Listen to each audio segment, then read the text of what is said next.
નમસ્કાર, આપ જોઈ રહ્યા છો સંદેશ ન્યૂઝ. આપની સાથે હું ભાવિની. મહત્વના સમાચારથી શરૂઆત કરીએ તો રાજ્યમાં ભારેથી અતિભારે વરસાદની આગાહી કરાઈ છે. હવામાન નિષ્ણાંત અંબાલાલ પટેલે આગાહી કરી છે. 28 ઓગસ્ટ સુધી અતિભારે વરસાદની આગાહી કરાઈ છે. તો બંગાળની ખાડીમાં એક બાદ એક સિસ્ટમ હવે બનવાની છે, જેના કારણે ભારેથી અતિભારે વરસાદ પડી શકે. 26 ઓગસ્ટ સુધી સૌરાષ્ટ્ર, દક્ષિણ ગુજરાત, મધ્ય ગુજરાતના ભાગોમાં ભારે વરસાદ પડશે. 27 અને 28 ઓગસ્ટ રાજ્યમાં મુશળધાર વરસાદની આગાહી કરાઈ છે. તાપી, નર્મદા, સાબરમતી નદીમાં જળસ્તરમાં પણ વધારો થશે. તો સપ્ટેમ્બરમાં પણ મુશળધાર વરસાદની આગાહી કરાઈ છે. નવરાત્રિમાં વરસાદ વિઘ્ન બને તેવી પૂરેપૂરી શક્યતાઓ છે. વરસાદ અંગે હવામાન નિષ્ણાંત અંબાલાલ પટેલે આગાહી કરી છે. રાજ્યમાં વરસાદી માહોલ છવાયેલો છે. ક્યાંક ધોધમાર તો ક્યાંક ધીમી ધારે વરસાદ વરસી રહ્યો છે. આવનારા દિવસોમાં કેવો વરસાદી માહોલ રહેશે, હવામાન નિષ્ણાંત છે અંબાલાલ પટેલ, તેમની સાથે વાતચીત કરીશું. કાકા, હાલ જે વરસાદી પરિસ્થિતિ છે, કઈ કઈ સિસ્ટમો છે કે જેના કારણે આ વરસાદી જે માહોલ છે, ધોધમાર વરસાદ છે, તે વરસી રહ્યો છે? બંગાળ ઉપસાગરની સિસ્ટમ તારીખ 25થી સક્રિય થાય છે. અરબ સાગરનો ભેજ છે, કેટલાક સર્ક્યુલેશન છે, અપર એર સર્ક્યુલેશનો અને કેટલાક સાયકોલેશનનો ઘુમાવ છે, અને લગભગ વેસ્ટર્ન ડિસ્ટર્બન્સનો થોડોક સહયોગ છે.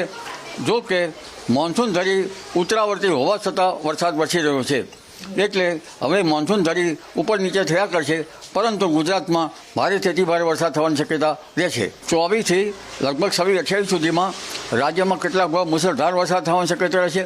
ઉત્તર ગુજરાતના કેટલાક ભાગમાં 4 ઇંચ કે તેથી વધુ વરસાદ થવાની શક્યતા રહેશે, અને સાબરકાંઠા, બનાસકાંઠાના ભાગમાં ધોધમાર વરસાદ થવાની શક્યતા રહેશે.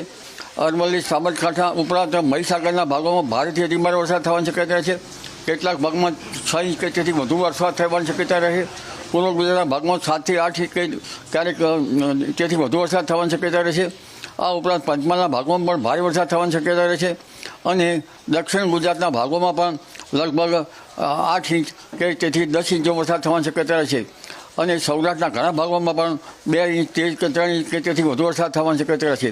કચ્છના ભાગોમાં પણ ભારે વરસાદ થવાની શક્યતા રહેશે. આ વરસાદનું જોર લગભગ 30 સપ્ટેમ્બર સુધીમાં ધીરે ધીરે વરસાદનું જોર ઘટી શકે છે. આમ છતાં લગભગ ઓક્ટોબરની શરૂઆત સુધીમાં કે એની મધ્ય તારીખ 17 ઓક્ટોબરની આસપાસ સુધીમાં પણ વરસાદ રહી શકવાની શક્યતા છે. બિલકુલ, તો જે રીતે એક બાદ એક વરસાદી સિસ્ટમો બનવાની આ જે આખી અત્યારની જે પરિસ્થિતિ છે તે યથાવત રહેવાની છે. હાલ 28મી ઓગસ્ટ સુધી મુશળધાર વરસાદની આગાહી કરાઈ છે, જ્યારે વધુ એક સિસ્ટમ સપ્ટેમ્બરની શરૂઆતમાં બનશે, અને આ પ્રકારની સિસ્ટમો ઓક્ટોબર સુધી બનતી રહેશે. એટલે કે નવરાત્રિમાં પણ ક્યાંક આ વરસાદ ખેલૈયાઓના રંગમાં ભંગ પાડી શકે તેવી પણ સંભાવનાઓ વ્યક્ત કરવામાં આવી છે. કેમેરા પર્સન મનીષ વાણિયા સાથે આયુષી યાજ્ઞિક, સંદેશ ન્યૂઝ, ગાંધીનગર.